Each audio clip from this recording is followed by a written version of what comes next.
ETF는 시장 수익률만 따라간다? 캐시우드 돈 나무 언니는 안 그러던데? 우리나라에는 그런 거 없어? 바로 여기 있어. 지금부터 잘 들어봐. 안녕. ETF 투자의 왕이 되는 길, 킹덱스. 오늘은 내가 조금 특별한 주제를 들고 왔어. 바로 액티브 ETF야. ETF 투자에 트렌디한 사람이라면 반드시 주목해야 될 내용이니까 잘 들어줘.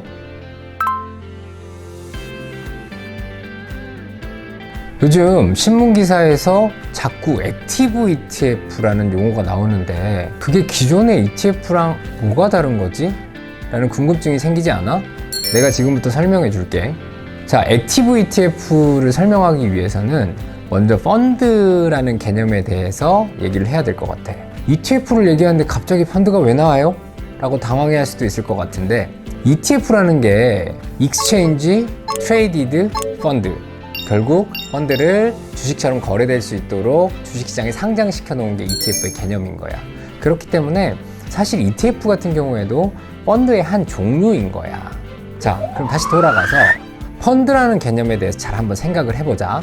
펀드 매니저가 좋아 보이는 개별 주식들을 담고 담아서 포트폴리오를 구성해 놓은 게 바로 펀드라는 개념인 거잖아.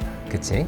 사실 이건 정확히 말하면 액티브 펀드라는 개념인 거야. 자, 그 반대 개념으로 패시브 펀드라는 게 있어. 패시브 펀드? 그게 뭐죠? 라고 생각할 수 있을 것 같은데 내가 예를 들어 볼게. 자, 나스닥 100 패시브 펀드라는 게 있어. 이건 뭐냐면 나스닥 100 지수 안에 포함되어 있는 100개의 종목과 그 개별 종목들의 비중을 그대로 복제해서 포트폴리오로 구축한 펀드인 거야. 바로 이 패시브 펀드를 그대로 ETF에 상장시키게 되면은 바로 나스닥 100 ETF가 되는 거지. 너희가 지금까지 거래해왔던 나스닥 100 ETF는 정확하게는 패시브 ETF의 개념인 거지. 자, 그럼 반대로 액티브 ETF의 개념은 뭐지? 내가 앞에서 액티브 펀드에 대해서 설명을 했지?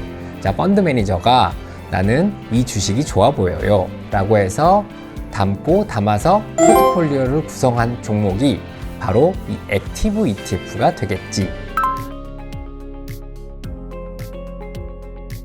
ETF의 가장 선진국이라고 할 수 있는 미국의 사례를 살펴보면 미국 같은 경우에는 2008년에 채권형 액티브 ETF를 시작으로 이후 꾸준하게 액티브 ETF들이 출시가 되었어.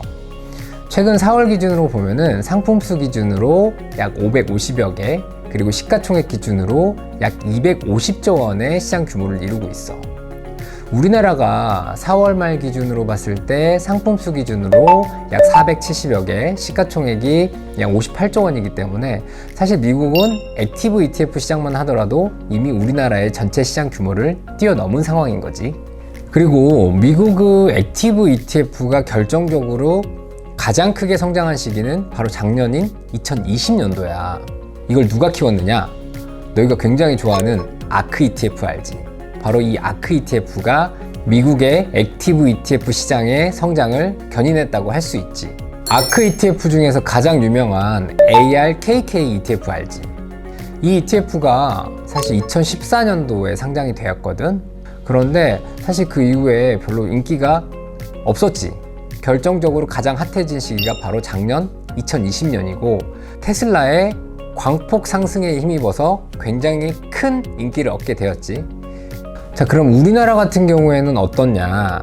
우리나라는 2017년에 액티브 채권형 ETF가 최초 출시되었어. 그래서 현재 지금 약 11개 종목 정도가 운용이 되고 있는 상황이고 바로 작년 2020년에 액티브 주식형 ETF도 출시가 되었어. 그래서 현재 3개 종목이 상장되어 있는 상황인데 사실 아직까지는 큰 인기를 얻고 있지는 못하지. ETF 투자에 관심이 높은 사람이라면 반드시 주목해야 될 또 하나의 상품 카테고리라고 생각이 돼.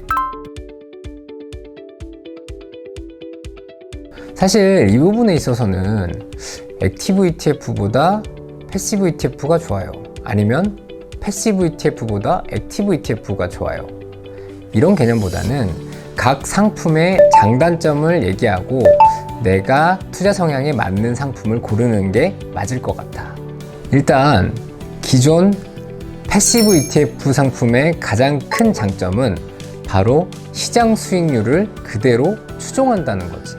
이게 무슨 얘기냐면, 예를 들어서 어젯밤에 나스닥 100 지수의 수익률이 1%가 올랐어.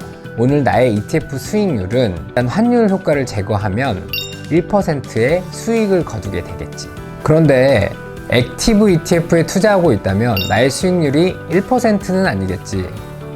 펀드 매니저가 고른 종목만 담았다고 그랬잖아. 그렇기 때문에 나의 수익률이 1%보다 높을 수도 있고 1%보다 낮을 수도 있겠지. 시장이 하락함에도 불구하고 나의 ETF 수익률은 플러스 수익률을 기록할 수도 있는 거지. 이 부분이 액티브 ETF의 가장 큰 장점이라고 생각을 해. 또 다른 한 가지 차이점을 얘기하자면, 기존의 패시브 ETF 같은 경우에는 예를 들어서 시장이 급등락을 하는 상황이다 하더라도 사실 지수 룰에 변경이 없으면 패시브 ETF 매니저는 별다른 대응을 하지는 않아. 그런데 액티브 ETF는 펀드 매니저의 판단에 따라서 어떤 방식으로든 대응을 할 수가 있어. 이 정도가 가장 큰 차이점이라고 얘기할 수 있을 것 같다. 물론 장점만 있는 건 아니야. 사실 펀드 매니저가 종목을 고른다고 했잖아.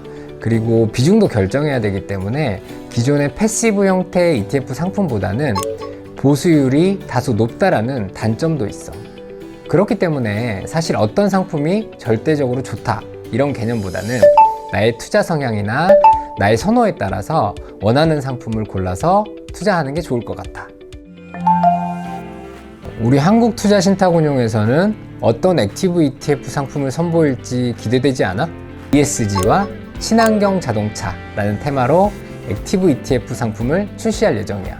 이 상품들에 대해서는 액티브 ETF를 직접 운영하게 될 펀드 매니저들이 영상에 출연해서 설명을 해줄 예정이니까 그 영상도 꼭 시청해 주길 바래. 오늘 내가 액티브 ETF에 대해서 얘기했는데 혹시나 더 추가적으로 궁금한 내용 있으면 댓글로 남겨줘. 그럼 다음 시간에 또 만나. 안녕.